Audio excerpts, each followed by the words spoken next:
Hi, everybody. I'm Derek Bermel, Artistic Director of the American Composers Orchestra. Welcome today to our Professional Development Webinar Series. These are all co-presented by the ACO along with the American Composers Forum. So thank you to them. Today is Orchestra 101, and we've got four of the most knowledgeable people in the orchestra biz along with us. We've got Anna Kuwabara, the Executive Director of Albany Symphony, Meghan Martineau, VP of Artistic Planning at the LA Phil, and Nicole Jordan, Principal Librarian of the Philadelphia Orchestra. We've got our moderator, Sara Griffin, with us, who's the Assistant Principal Librarian of the New York Philharmonic. So a few tech reminders for our audience. Please use the Q&A panel, which is usually located at the bottom of your video if you want to ask questions, and use the chat function to interact with your fellow attendees. Be nice, be polite. This panel will be recorded and it'll be available on ACO's YouTube channel and on the American Composers Forum's website. So please tune in. That'll be available starting in a couple of days. Thank you so much to the American Composers Forum, our partners. Thanks to the Virginia B. Toolman Foundation. We love you, Virginia B. Toolman Foundation. Thanks to NISCA, to the New York City Department of Cultural Affairs, and to our individual donors for helping fund this series. I want to thank especially the ACO staff, Aidan Feldkamp, who's done wonderful work, Jade Jiang, Mosa Tsai, and Melissa Nan. So thank you to our ACO staff, and to Jesse Rosen, who's been our interim executive director during the past 3 months. So thanks to Jesse. I'd like to introduce now Sara Griffin, who's the Assistant Principal Librarian of the New York Philharmonic, born in Springfield, Missouri. She received her Bachelor of Music and Doctor of Musical Arts in oboe from the University of Missouri, Kansas City, but we won't hold that against her, those of us who are clarinetists. She received her master's in music from the University of Illinois, Urbana-Champaign. And prior to being at the Philharmonic, she was the associate librarian of the National Symphony Orchestra, the librarian of the Alexandria Symphony Orchestra, the Kansas City Symphony, and the Tanglewood Music Center Orchestra. She joined the New York Philharmonic in September 2009. Welcome to our moderator, Sara Griffin. Hello, everyone. Thank you for joining us today. I would like to have our panelists introduce themselves. Let's go in alphabetical order. Miss Nicole Jordan from the Philadelphia Orchestra. Please tell us a little bit about yourself and your background.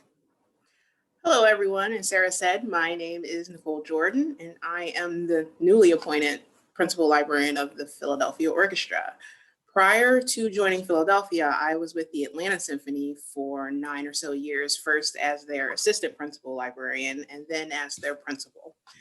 My background is I have a degree in viola performance, and as well as music history. And I started librarianship as an intern with the Philadelphia Orchestra. So that's a little bit about me. I will pass the baton. All right. No pun intended. Next is Anna Kuwabara. She's the Executive Director of the Albany Symphony. Thank you, Sara, and hello, everyone. I can already tell this is going to be a lot of fun. I've been with the Albany Symphony for about 4 years now, and before that, I was at the St. Louis Symphony, the VP of Orchestra Operations and Facilities there, working closely with the orchestra.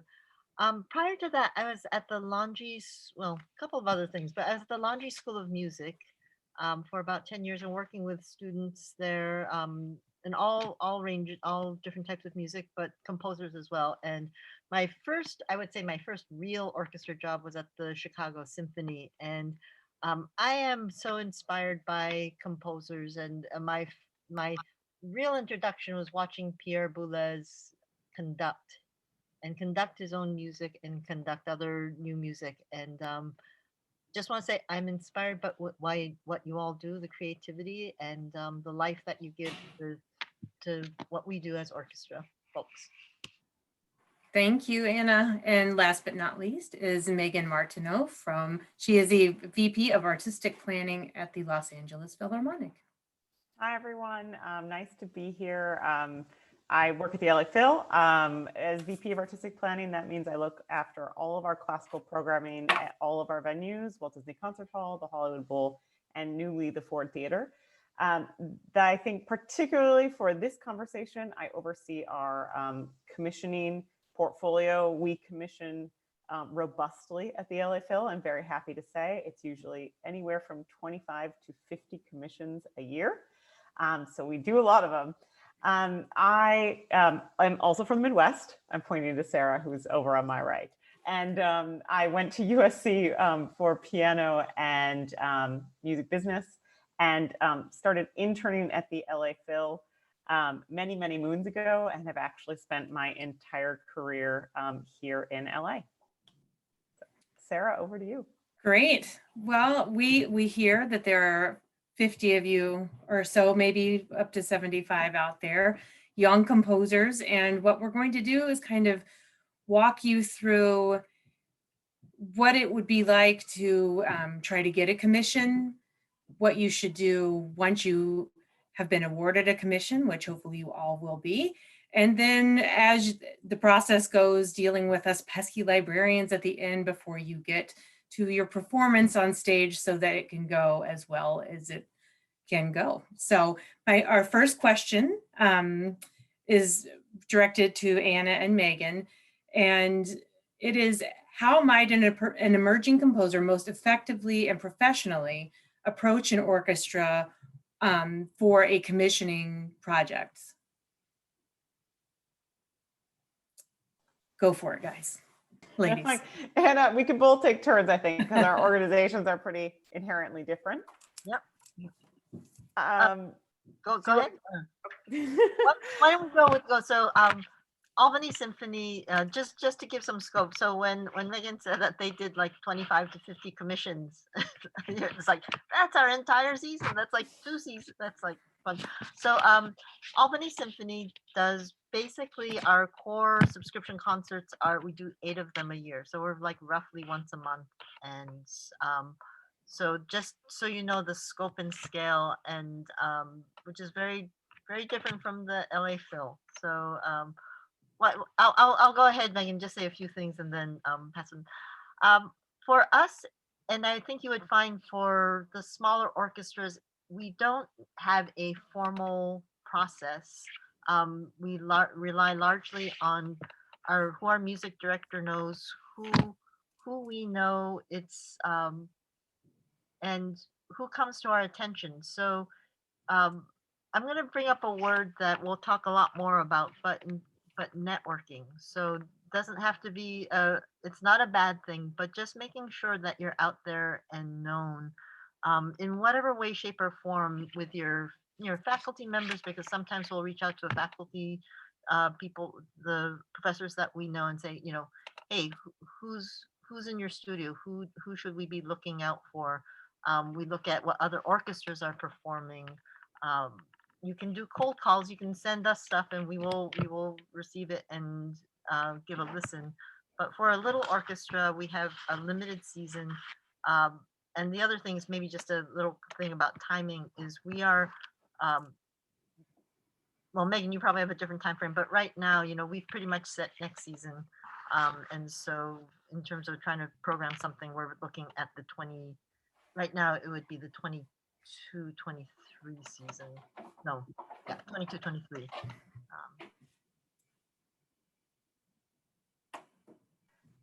So as Anna said, inherently 2 very different organizations. I think in particular, the LA Phil is quite unique because we do have a series called Green Umbrella, which is 100% devoted to playing new music. And that gives us a really great platform to actually get to know composers. And, from our side is sort of usually the place where we introduce new composers. So to back up, like before you become a Green Umbrella composer with the LA Phil, as Anna said, I welcome anybody to really cold email us. We do actually go through everything, every solicited or unsolicited score that we receive. We take some time. Sometimes it takes like many, many months, but it's totally worth it. And for for me, what I find most helpful is that, composers, they send some examples of their work. If you don't have recordings, I think MIDIs are totally fine. If you don't have MIDIs, scores absolutely work as well. But audio is really easy to share with other people, interested people on our staff, other potential conductors and the likes. We of course consult with sort of the composers and artists and people that we're working with regularly to kind of keep our finger on the pulse.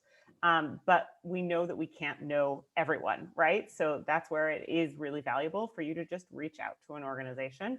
And I always tell people to keep in touch with us. Just because that first time you reach out to me, I say, oh, it's really nice to meet you. I don't have anything that I can offer you right now. That absolutely doesn't mean we're not interested. Our time schedule is really long. We have a lot of projects that are often in the pipeline for many years. But if you write that really awesome piece and it just got performed, that string quartet just got performed, send it to everybody.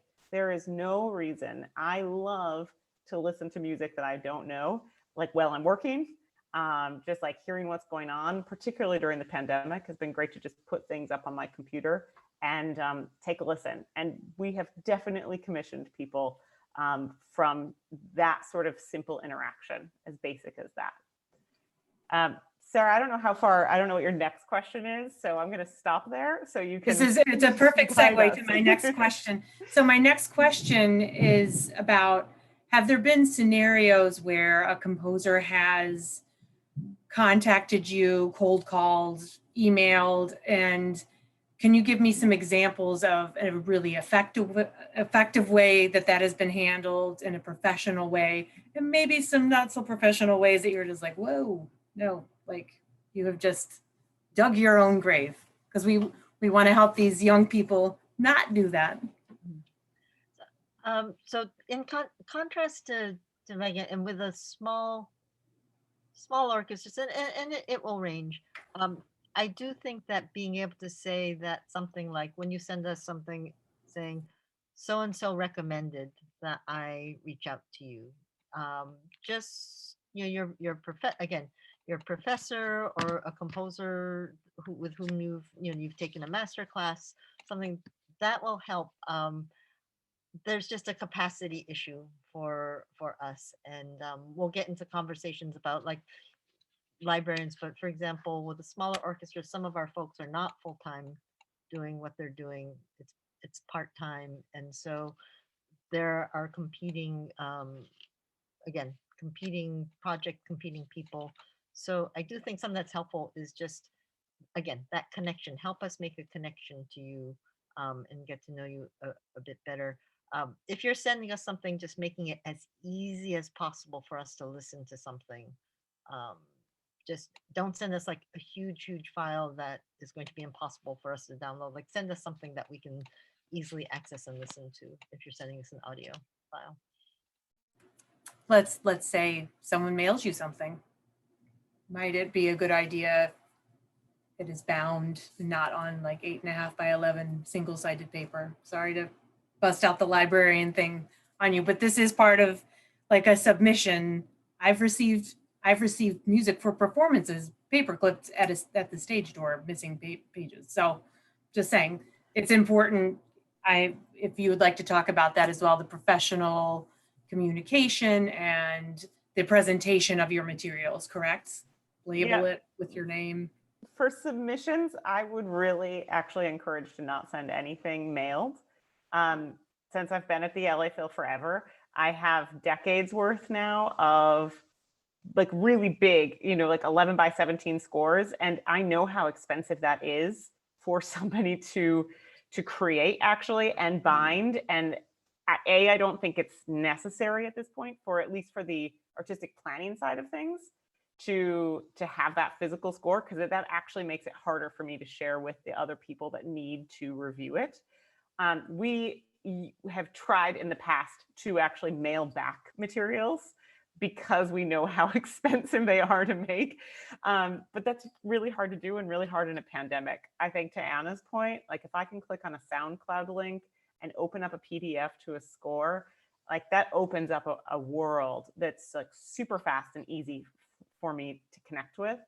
I think, personally, I think it's best to reach out to just say, I'm introducing myself, and not necessarily to say, I'm available to write, your next requiem or other major piece. Each artistic administrator and each orchestra has their own unique profile, and they know what they need. So it's best to say, like, this is my work, and then I can respond to you and say, wow, I really see maybe this is something we could do together. Just being polite that each organization is different and might not necessarily fit the next piece that you are planning to write, is sort of a good way of just initially reaching out. And I want to build on Megan, something that you said earlier is staying in touch. So, we have a composers workshop that we do with our American Music Festival, and it does really help for you to like follow us on Facebook or pop up every now and then and send us and say, hey, I'm doing this project or that project. Because once you sort of once we know who, your name and have met you, it is really helpful just to stay on our radar.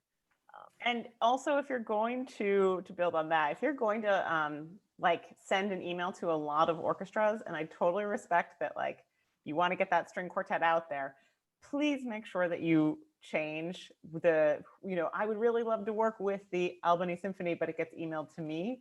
I once sat in a full meeting where it was not a composer, it was their manager, but they kept pitching us more artists for the Blue Umbrella series.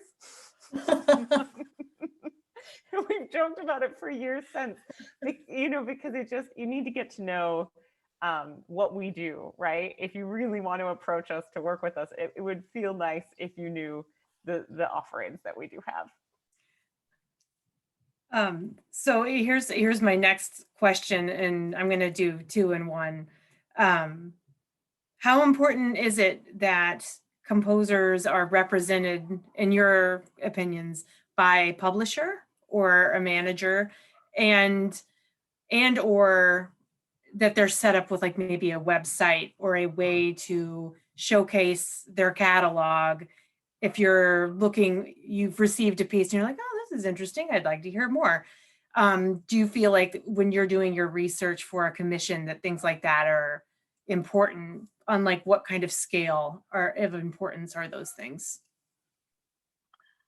I'm going to just put out there that I'm not sure how realistic it is to be able to expect that you're going to have management or representation at a certain point in your career. So, and for us, we are looking for, I mean, if you can afford it, it's great, or if somebody wants to pick you up.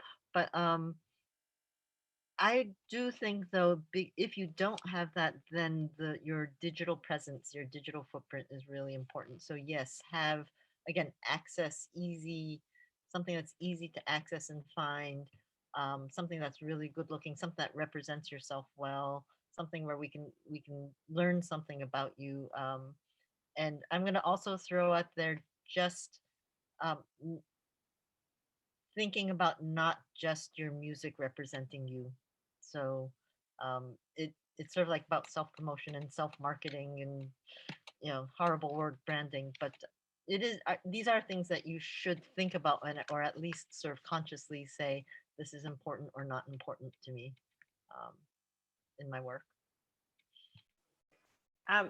I think it's super important to have some sort of online presence, but I find that that can go the range for me, as long, again, as there's like a SoundCloud with your name on it, and if I put your name into Google, that's what pops up. That's great.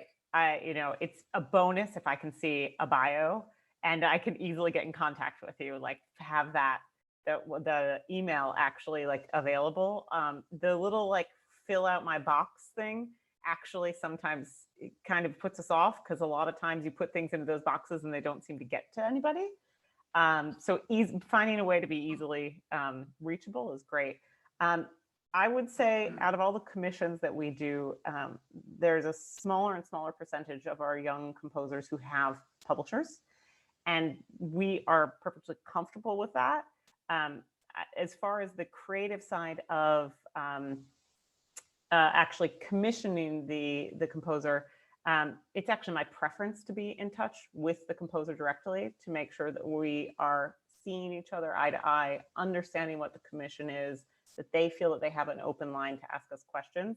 I think the publisher, though, does obviously a great benefit in ensuring that the score and parts are really performance ready. And I kind of, Nicole, I know we're going to get to you, but I kind of actually want to ask you now, like, I want to know more from you. If somebody doesn't have a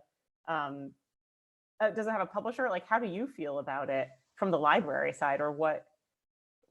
I make trouble. I always say I make trouble. I set the commissions, but then I'm like, congratulations, library, here you go. What happens next if they don't have a publisher? Like, what should they be doing? Sorry, Sara. I'm sorry. I just like stepped out of turn. That's completely okay, because I was actually going to jump in. In a lot of my experience, I've dealt with younger composers who aren't represented by a publisher, and it's not necessarily realistic to expect fresh out of the gate that you're going to be self-publishing a lot. So for me, it's really important for any composer, young composer, especially if you're self-publishing, to have a website where you list your instrumentation, your percussion requirements, how long is your piece? Because sometimes when in the artistic process and you're hearing word of mouth, oh, I heard this person's piece is really good, library, can you get me information on this? And I go type, and I see nothing but a SoundCloud link or, a YouTube video. It's not necessarily helpful for me. Do I need a didgeridoo? Do I need, a tub full of water? Do I need a heckelphone? I don't know what this piece calls for. So it's really important, I think, to, even if it's rudimentary, on a website, have a place where you list those requirements, because that's very important from the library perspective, as well as a personnel manager once you get to that point, because how many bodies will it take to perform your work? How expensive will this be from a production side of things? So have those things, timing, how long is it? We need to know, like, if it's a great piece, but it's 75 minutes long, not necessarily going to be programmed unless we're looking for an oratorio. So for me, you don't need to have a publisher, but have that information somewhere readily available. Or if you have one of those forms that goes into the void, make sure you have someone that can answer that quickly, because sometimes people will move and not perform your work because they didn't get an answer in a timely manner. Those are my. Yeah, and Nicole, just want to jump on what you just said. Yeah, the size of the ensemble for your whatever work, the instrumentation is key, and it's very frustrating when you can't find out, and you'll like move on and say, okay, we'll find somebody else or something else. Right now, in particular with COVID, I mean, we have such different sort of programming timeframes that we're creating digital concerts right now, right? And they're being only programmed 2 months out before at best, probably. And so now is an opportunity, right? But if I can't find out that there is like a really awesome string orchestra version of your string quartet, and like I didn't know that because that wasn't on your website, like I just missed that opportunity to program you. So More is more. Do more. Mm-hmm. Yeah. Give us all the information. That is, I think, the moral to that story. You will win lots of friends. So, congratulations. You have been commissioned by an orchestra. Meghan and Anna have called you and they're like, we're programming you. This is great. So we start to write the commissioning agreement. Tell us, Anna and Meghan, the elements of a commissioning agreement that deserve like the most attention on the side of the composer. Like, what are the things that they should start thinking about even at this early stage of their careers? Because maybe some of these young composers have never even seen a commissioning agreement. What is a commissioning agreement? Can you just kind of go over what that is for us? So the first thing I would say is follow what is in your agreement. So like timelines, like when things are due, they're there for a reason.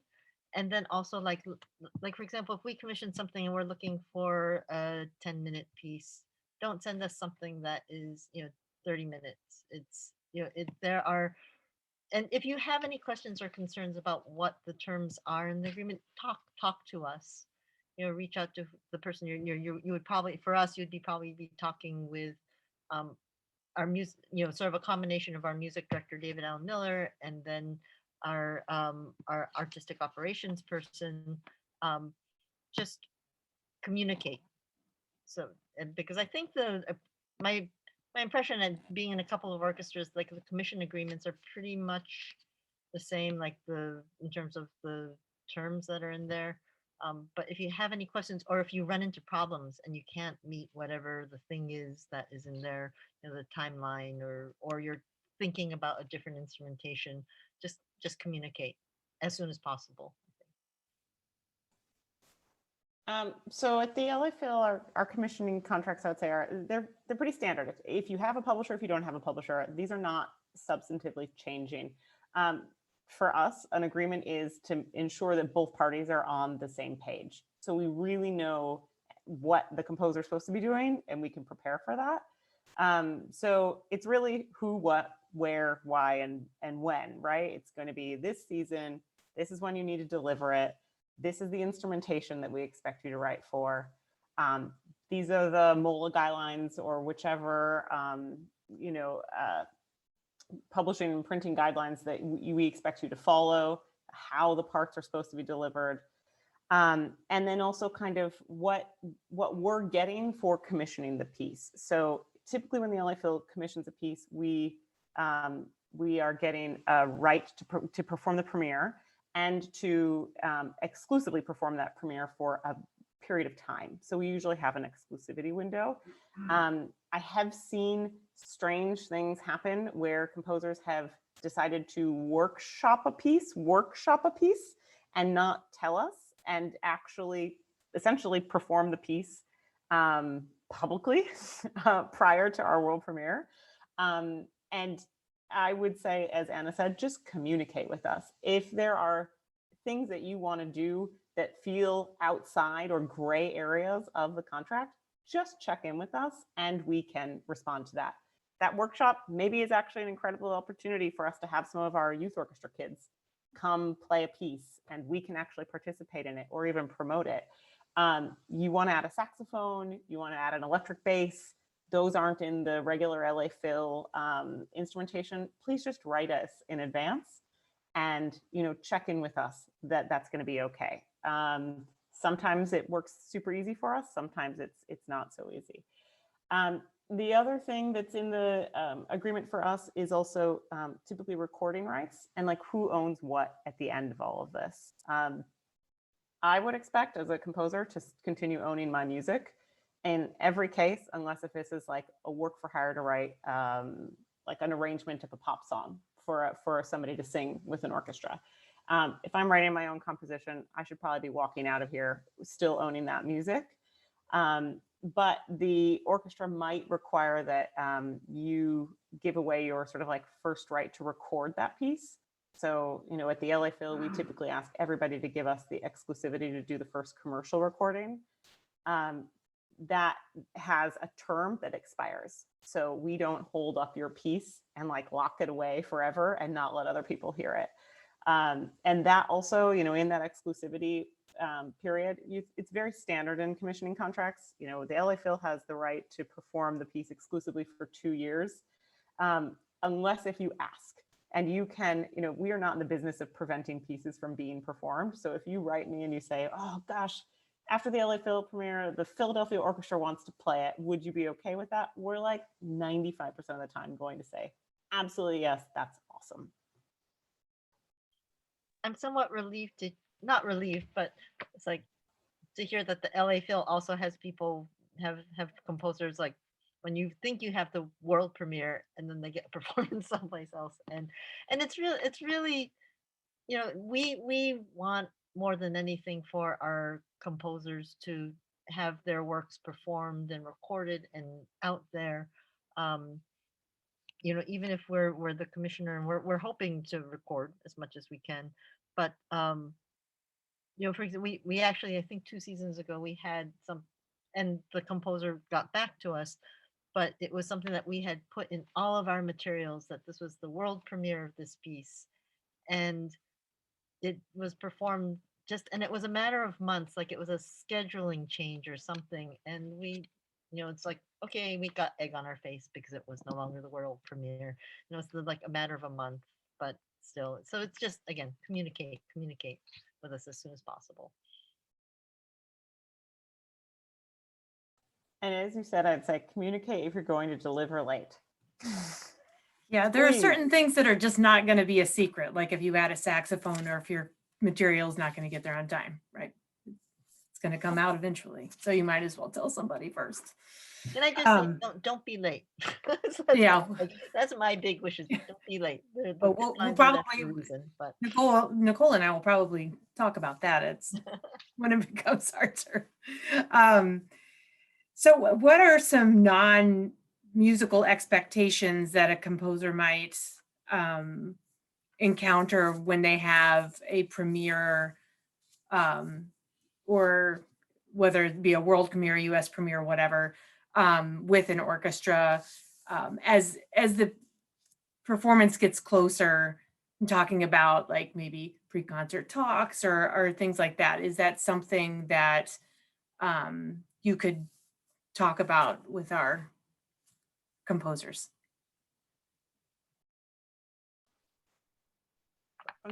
Our requirements are fairly contained. We ask all of our composers to actually be available for all rehearsals and the performance. That's usually a good thing, right? So we don't get a lot of pushback on that. We invite all of our composers to speak at pre-concert talks. I would say only do it if you're comfortable, but it's great if you can. And then we ask all of our composers to write a program note for their piece, which I think actually turns into oftentimes being the most challenging assignment, but is incredibly valuable and can be used on your website later. Yeah, same with us. And even if you're not comfortable, I would push yourself to do the receptions, do the pre-concert talk, do the Q&A. And I would make sure that you're giving thought to it and have like different length ones. So have like the 3-sentence version about your work, have the, you know, the 1-paragraph one, have the long one, have the, you know, just it's worth thinking about, it's worth practicing. And also in terms of how audience, especially if your language is something that is not familiar to an audience, giving them something to hang on to connect with your work is really important. And I think, you know, sometimes, well, with us, you know, there's the pre-concert talk, but then like just a small part of the audience goes to the pre-concert talk, and then you've got the 1,500 people or whoever who are hearing your piece, and you have a chance to give like a 2 to 3 minute introduction to your piece. That's important time, and so don't kind of blow it off. Just really think carefully about what you're going to say, because it's important.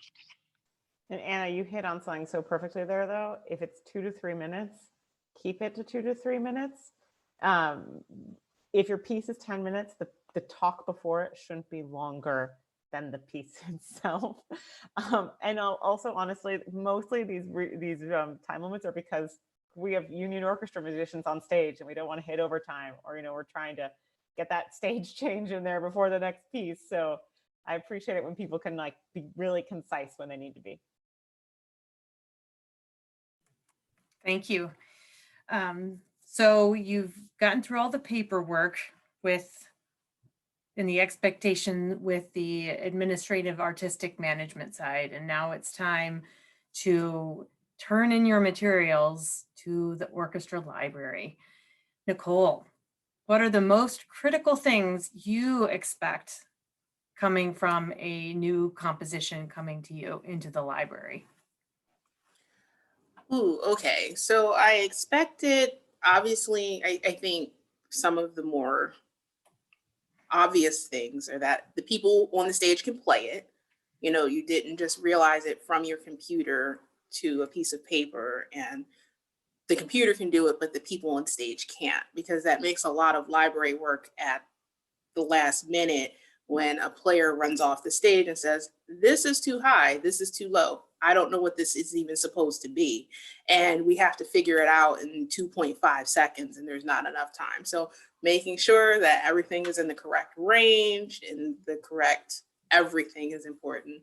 Having it be on the right size paper. There's a standard at a professional orchestra level that your page size is supposed to be, it can vary between 9.5 by 13 to 10 by 14. I'm not a 10 by 14 person, but having it on that size paper is pretty much standard with a 70-pound, 80-pound paperweight, not the standard 8.5 by 11. That's about a 20-pound paperweight, which means you can see through it, you can see writing through it, and it's not necessarily conducive to what the musicians can use on stage when you think about shadows and how you have to maneuver your instrument. So making sure that you have the correct paperweight, making sure that the musicians can turn the page. You know, a computer can play continuously, a human being cannot. So making sure that everyone has the appropriate amount of time to turn a page, particularly string players. I think Sara can probably agree that that's one of the most like egregious things that we librarians have to address, which is fixing string players' page turns. Especially now when we all have string players, one on a stand. One on a stand. Pandemic, so good times. That's what we do all the time nowadays. Exactly right. Another thing that I find is important is if you have like any kind of special way that someone has to play something, if you have a technique or something that someone in the orchestra needs to know, that you communicate that as ahead of time as possible. It's nice to have it in the parts, notated in the parts, but if you send like a note to me or whatever librarian you're working with, it would probably be found in performance notes, program notes, something like that. Having that there, because I read those things and I pass that information on. If your piece requires electronics, a laptop, particularly those specific things, you will put those in program notes and send them ahead of time to the library. So that's something that I would expect as well. I think those are the main. Yeah, and especially if there's an extended technique that it's in the part so that people know. It's the first page, you have your title page, on the back of it, it's like, this is how you're supposed to do these crazy harmonics that I wrote. And it saves a lot of time. How do you feel about proofreading, Nicole? Let's talk about proofreading. Well, in my copious amounts of spare time, I love proofreading. Usually, though, I don't have copious amounts of spare time. So I'm not necessarily, jumping for joy if I have to spend an extended time proofreading someone's parts. I personally, in my endeavors, I like to communicate directly with whoever we're commissioning, be they, experienced, or not experienced. You're going to span the gamut on who you work with, who gets a commission. I like being in contact with them and allowing them to ask me questions. In fact, I encourage it. If you don't know how something is going to work, send me an email. Let me know, and we can talk about it before you put it on the page, because then I spend less time proofreading your specific parts. And sometimes, though, if the work is pretty big, I'm not going to get to proofread it, and I'm going to have to trust that you did the things that you were supposed to do in your part. And a lot of times that has been the case, but there have been some times where, I've seen someone write a section in B sharp with no key signature. Everything is just accidentals. And then I give it to the players because I didn't have time to proof a 45-minute work. And they're like, can you just go back to them and ask them to write this in C major? Things like that. So I kind of answered that. I'm going to defer to you, Sara. How do you feel? How I feel about this is, like, we all know what it's like to live in isolation right now, right? So sometimes I feel like composers, but even before the pandemic, they write their piece and they're so into their piece and they just, and then they don't have anybody else look at it. Always have somebody else look at it. Have a friend look at it.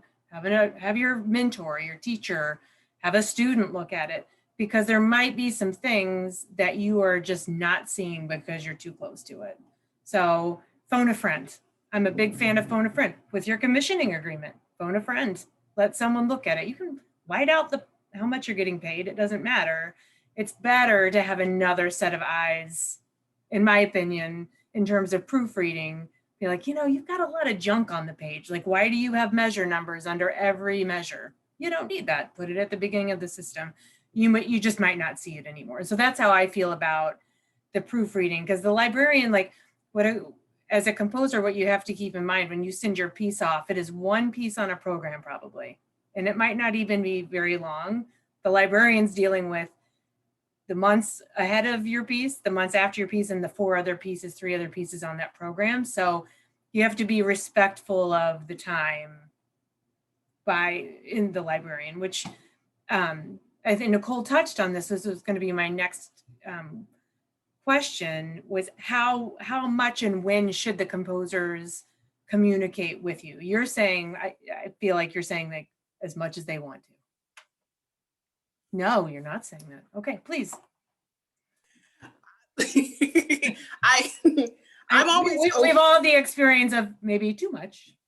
Yes, I've had that experience where it has been too much. And just like you said, although I endeavor to make everyone that I work with feel like the most important person in the world, that this piece matters, and it does matter to me, I am also juggling things in the present, other things on that concert, planning for, a pop show 3 months later, and then long-term planning 2 or 3 years in advance, as well as maybe dealing with something a donor wants from 25 years ago. So I'm in different timelines. So for me, I can't be committed to being locked to my computer and answering questions back and forth. So I always encourage if you phone a friend, and if your friend can't answer it for you, then you phone a librarian.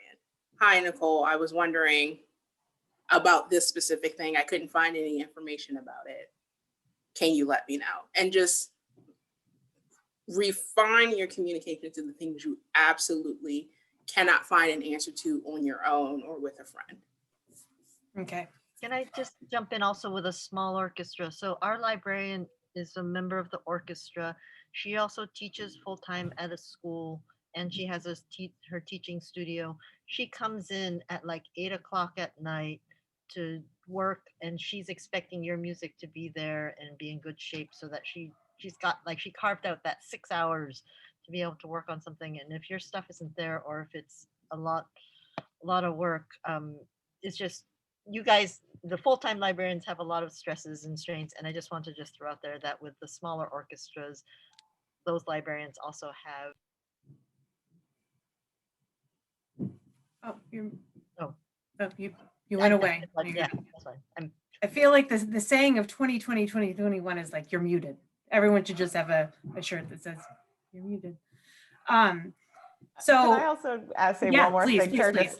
When you're writing your piece, obviously it's a process. So at some point you're going to decide what direction that piece takes. I love hearing from composers when that little seed has been planted and they've decided what it is, because then if we need to change the program order, or if we need to reconsider how we've programmed it, or even just how to prepare the orchestra musicians, advance notice is better. I find it totally shocking when a composer delivers something that is unusual and they haven't told us about it before. We are like the orchestra of unusual. We love doing all the crazy things that people can dream up, but it really throws you for a loop when somebody decides they're going to write a solo part that has like major extended techniques and like flag waving, or, I'm not kidding actually, like, or there are specialty signs and, things that could be really cool, but you literally just buried it in the score and almost like sent it along, like, I hope they do this because that's what I wanted. But like, just get out there in front of it and ask. And if you're doing that, you can really build the trust with the organization and with the musicians as well too. Oh, this is perfect segue. Okay, so this is my last question before we get to the Q&A.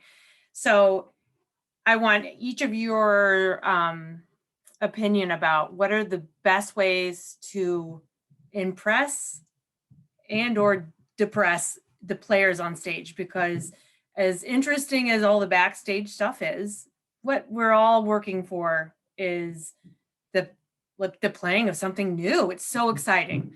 Like a commission is so exciting, especially the first night.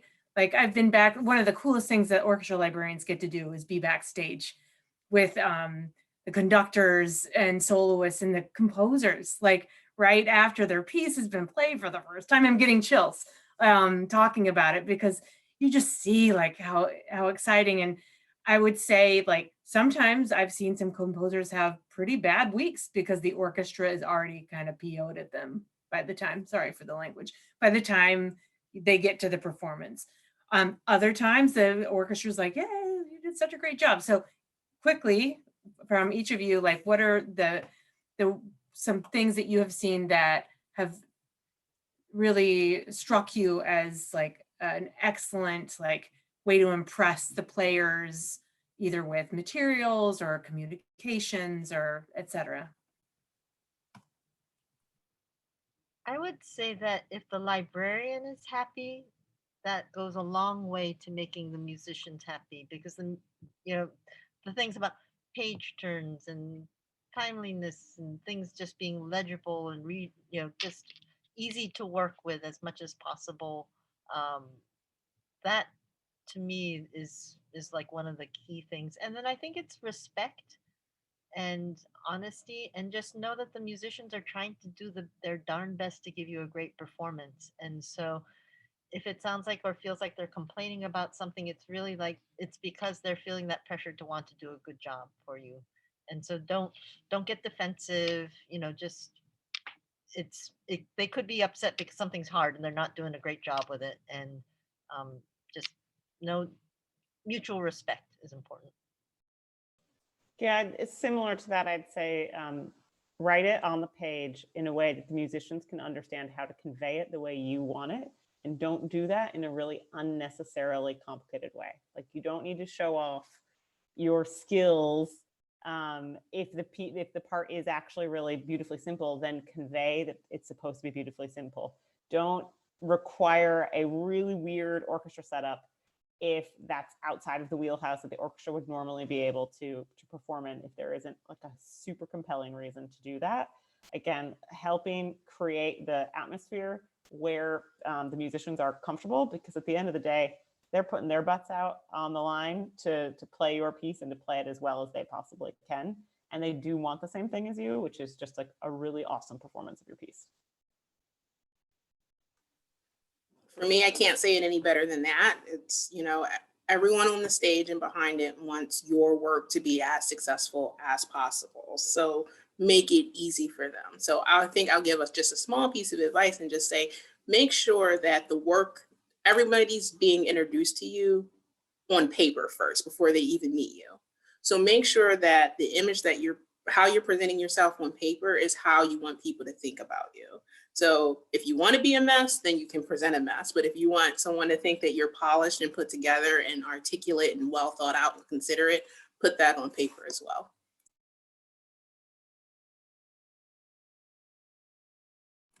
Sorry, I'm looking through the questions and answers. Thank you all so much for answering my questions.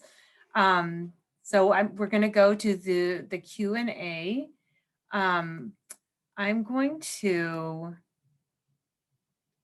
there are two similar questions to Nicole. Do you prefer to receive hard copy scores or parts, or PDFs that your library can print exactly as you wish? I do not. Your commissioning agreement states that you present, this is an important part of the language in your commissioning agreement, which you should always ask about, is you present parts and scores for musicians to play from. PDFs are electronic renderings of sheet music. They're not sheet music. So any libraries are not publishing houses. Oftentimes in your commissioning agreement, you are given an allotment of money. It's actually pretty generous most of the times, where you could actually pocket a little bit of the extra. I didn't say that, but I did. but you have the money there to hire someone to do that. And there are many companies out there that do independent based, the word that I'm looking for here, publishing for your parts that you control. So if you send me PDFs, I will be writing to you asking when I will be receiving the physical music. That I do not personally prefer PDFs. That could just be me though. That's probably the number one thing yeah. that people don't respect in the contract. I think they kind of gloss over that and then go, I'll send a PDF and they won't mind, but it adds up really, really fast. So I'm greedy. I like both. I like having a backup on digital, and I want you to send me printed parts. I want everything. So that way that if someone does want to use an iPad, or especially with our new music series has been more Sinfonietta chamber size the last several years at the Philharmonic, and the smaller pieces, people continuously play a lot more. So people have been using iPads. Sometimes people don't want to. So to have the option is nice. I think as a composer, you should make sure your work is protected. You can watermark it, that you can do things like that if you are concerned about sending your piece out digitally into the world. But as Nicole said, you should go to the Librarians conferences. There's a lot of kvetching about having to be publishers nowadays, and printing takes a lot of time, a lot of money. We don't like it unless it's agreed upon. I just say with a small orchestra like us, both is good. So yes, definitely we need the performance ready copy, but because our musicians live far flung and they're not coming to us every day, often it is useful to have the PDFs to be able to send like the string players, or send everybody the parts if it's going to be a while before they actually get to us. I mean, we mail stuff out as well. But. Sure. Let's say you're running late and you have the library and you're like, I need to get your piece bowed, because there's a process for that. It takes us a while to send it to the concertmaster, and then that's got to go out to the other people. So you might want to send us the string parts digitally, and you will, let's say you're not quite done with it. You're going to put a date on it, and you're going to be like, this is this version from this date. And if there are other, like it's like having a Word document, we need to know which iteration of your piece it is. So that's very, very important with digital files as well, in my opinion. Let's back it up like further to more of the beginning of our conversation. We had someone ask, when cold calling or cold emailing, who in an organization should you try to contact first? The music director, executive director, general contact email? What if their contact information is not listed publicly? And just, I'm going to tag on another one in the end of that. And if you are emailing, is it best to include an attachment for an audio excerpt or a link to the audio? I think who is going to vary on the orchestra. For an orchestra my size, I would recommend contacting the artistic planning staff. It's kind of an inconvenience for the CEO to get like a cold call or a cold email from a young composer. And I know that almost all CEOs try to get those to the right place, but it's just kind of an unnecessary step and not the best introduction, in my opinion.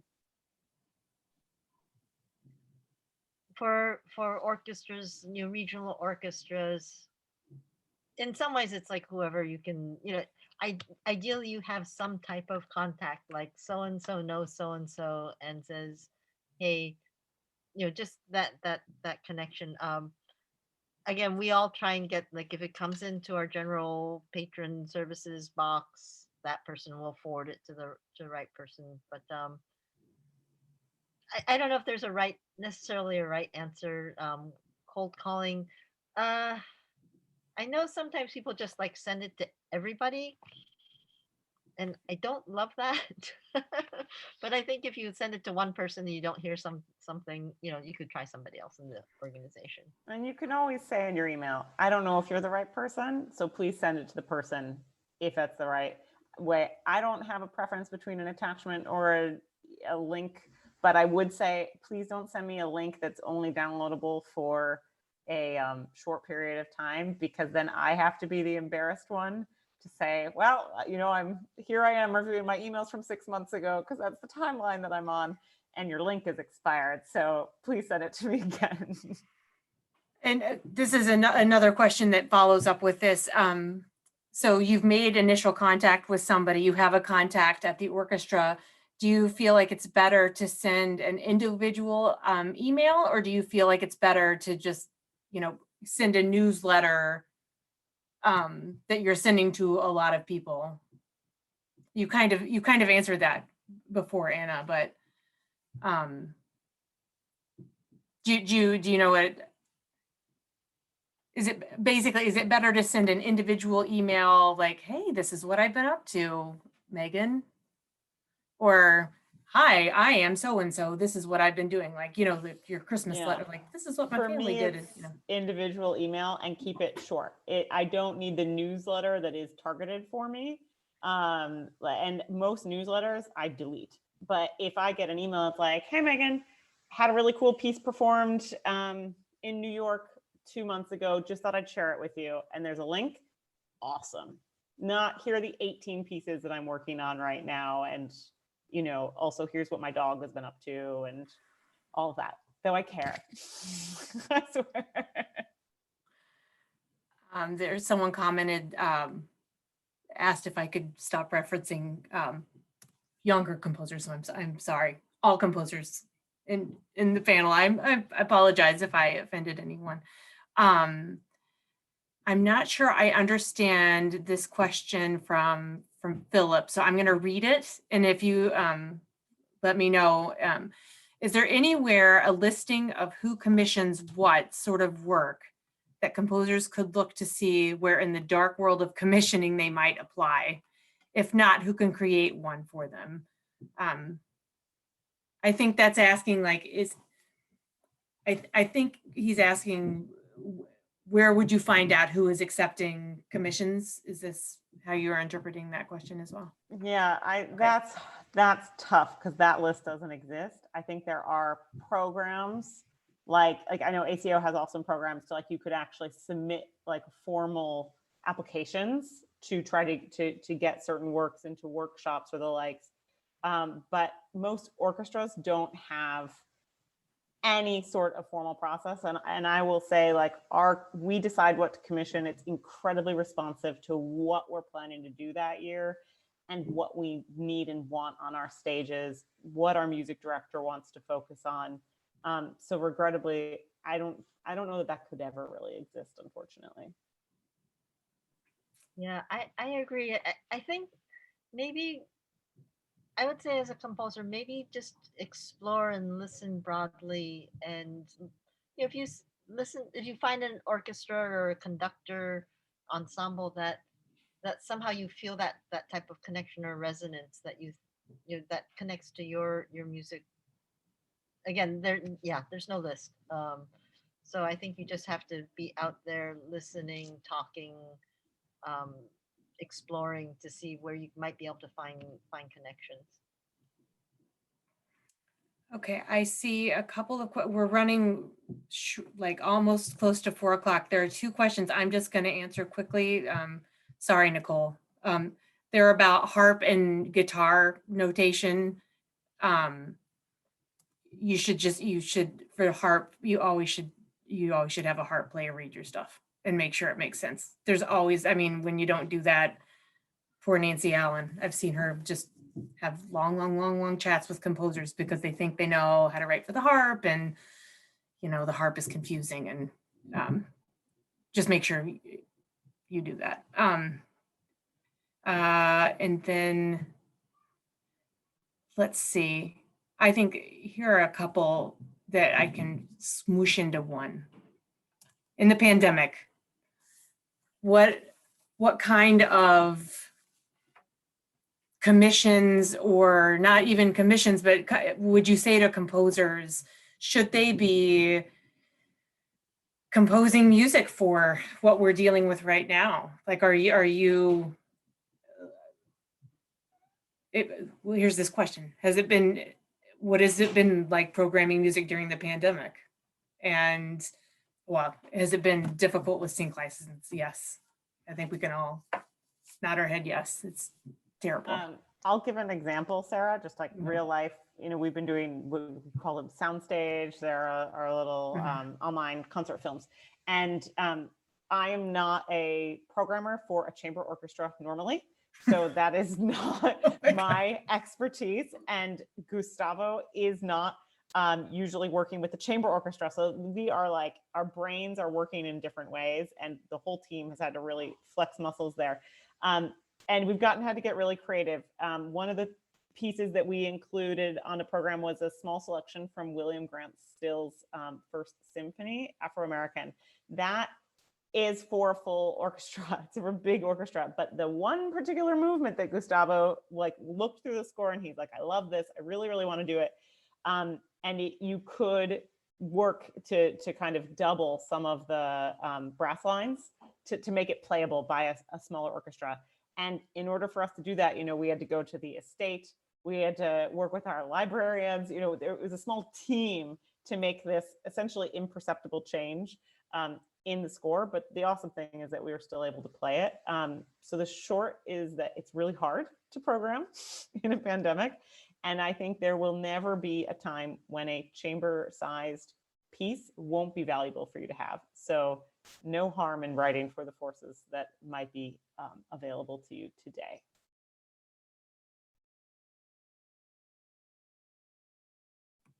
I'm muted. Sorry. I think we're at the end of our session. Are we not? Aiden and company. Okay. Thank you to everyone for attending. Yes, we have come to the end. Thank you so much for letting me like pick your brains and talk about things that we all care deeply about right now. Thank you, Nicole. Thank you, Anna. Thank you, Megan. Thank you, Sarah. Thank you, Thank Sarah. you all. Thank you. Bye.